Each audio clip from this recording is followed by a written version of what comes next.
What is the first AD or first assistant director and what does he or she do? I'll tell you in 60 seconds or less.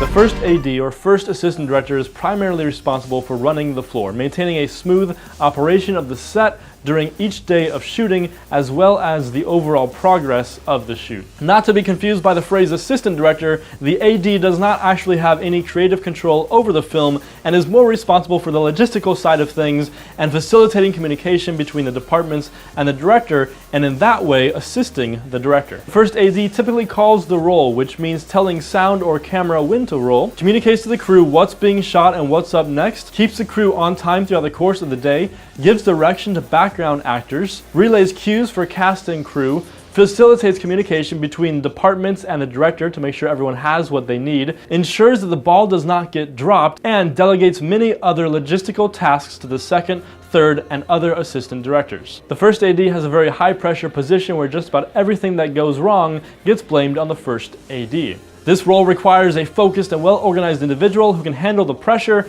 and the stress. This has been a Filmmaking for Noobs 60-second snippet. Come back next week for more. If you liked what you saw, please like, share, and subscribe. Thanks for watching.